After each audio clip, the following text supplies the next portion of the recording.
you.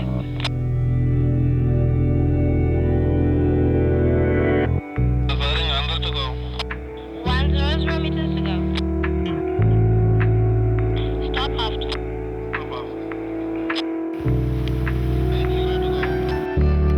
80 meters to go. Front out of easy. Front out, stop. Stop. 60 to go.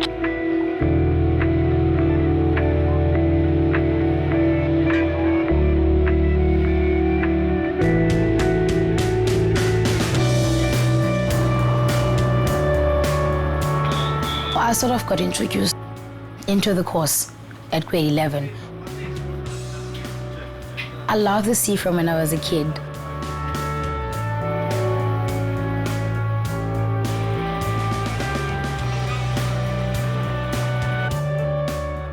When I first came into the industry, I had little knowledge about it. But as Bandi and phoned again, I sort of discovered what other, like the specific careers into maritime studies. So that is when I knew the specific jobs, I knew I wanted to be a pilot. We usually had people coming to talk to us about different careers. Our lecturers would talk to us about what's out there. But we had people coming through, and I was interested, even though at the time I didn't really know what piloting was. I just had an idea. It takes 6 months, but then I struggled with science then. So I had to repeat the science the following year. And then I started my cadetship 2003. I repeat, course 240, boarding speed 6 knots, please. Over. Firm, proceed to Ferry Boy, north of Ferry Boy, with a course of 240 and speed of 6 knots, over. Now we're almost upbeam of the Ferry Boy, ma'am. You can keep coming, Captain, keep coming, just didn't go as more and continue on the speed of 6 knots. Yes, ma'am, we proceed and then keep 6 knots, 40 minutes. Thank you, Captain. 121. They just picked me up. This is a pilot boat. This is the transport we use to go out to the vessel. So we're going out to the ship. I'm bringing the ship in. So now as I was talking to on the radio, I was talking to the ship. That was the captain of the ship responding. I told him what to do, how we need to meet. The course he needs to, like the direction he needs to steer. And the speed for me to be able to get on board. The same you to be able to get on board. And so that I can report it. It's going to be a difficult one because there's a swell and there's wind as well. But yeah, we're just going out to the ship now. She's waiting at the Fairway Boy, which is about 2 miles off the entrance here.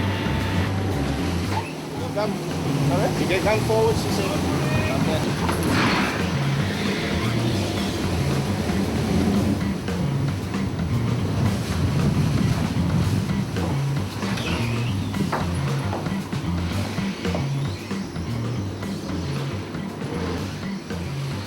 Being a marine pilot in general, it's, you do meet those difficult ones that, they just, they don't make working with easier.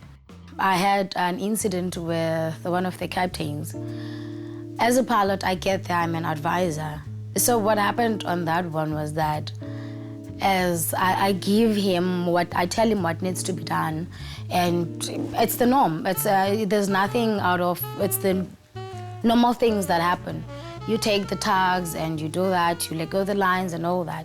But he was so hell-bent on just doing the opposite of, he wanted to show that he's in control. Also, you grow as a person because you meet these people, they have different views on life, they have different views basically on everything, because they're from a different country where they do things differently. You get to know about the countries and about the people without going to their country, in your own country. In 2010, we had this voyage. It was, South Africa was making a mark. It was a voyage planned by SAMSA. It was promoting women in the maritime industry. So they organized an only women crew from Cape Town to Durban. But here we have the pilots, you have the tug masters, you have the officers the officers on board the ships. Now the vessel is used to train our students that are coming from Turkey. There's a tug master, there's a pilot. You first become a tug master before you become a pilot. So first day as a tug master is in Durban.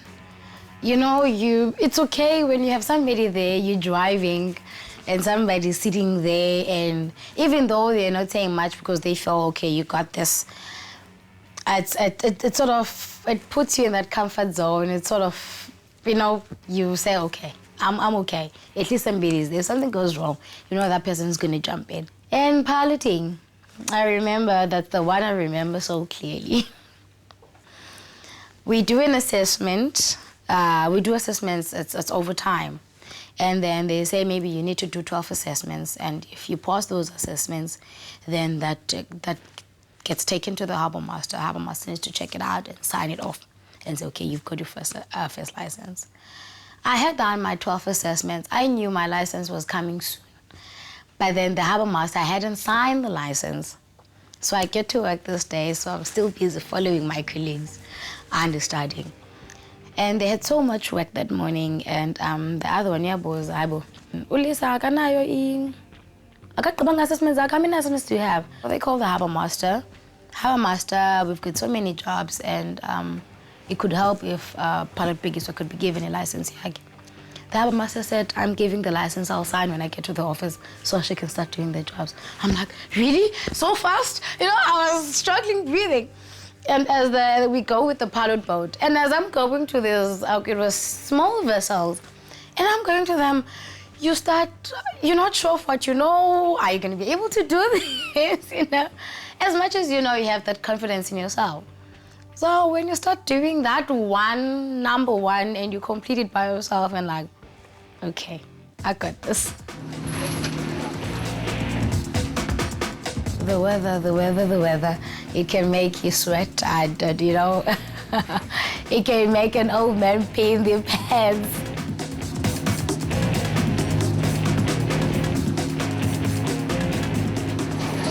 Growing up in Tata, it was okay, it was good. My mom was strict, so I didn't get to go to parties or, you know, any other thing. It was school and work at home.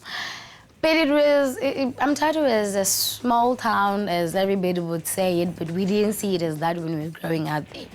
Because we did have a lot of opportunities. I first went to school, Xoliswa Bekiswa. But my mom was working shifts, so she was a clerk. So, playing 2 to 10, to show her that so she comes out, she thinks, so she did catch up on that. She did see that I was being lazy, so she sent me to boarding school. It was a Roman Catholic school.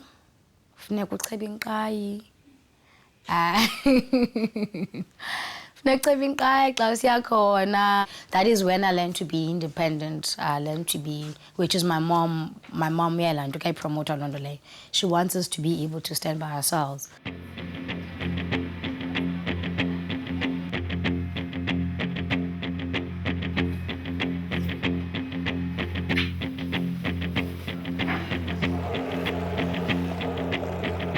What I always say about running is that dream, have a goal, because if you're just going by as the days pass by as well, and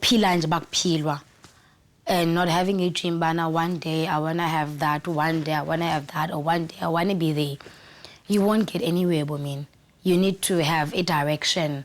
Though ungazbinazo, you know, bana, I'll move from there to there to there to there, because ubombuni izinto. But have a dream, know what you want, and just go for it. It doesn't matter if it takes you 20 years and then it took another person. What matters is that at the end of the day, you will reach your destination or where you want to be. Jan, slippery. Slippery, wet. Okay, now we're going back to the office. I have some paperwork to fill, and I'll go my way home. As we walked onto the sailing vessel now that I went on, The guys asked me as I was walking in as the second person coming in. So because I'm a woman, they always expect me to have somebody else.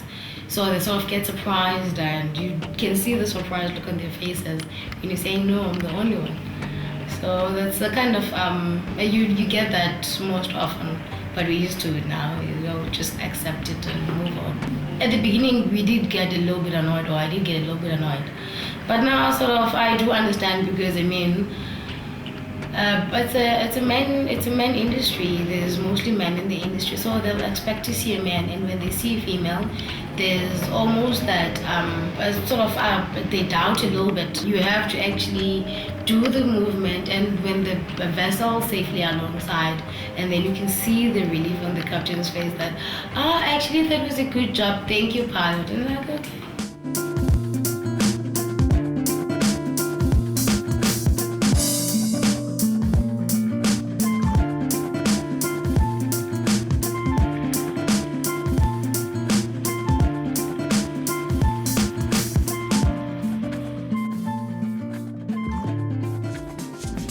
If you have any stories in your community, email us at info@groundup.org.za or visit our website at www.groundup.org.za. You can also follow us on Twitter at groundup_news.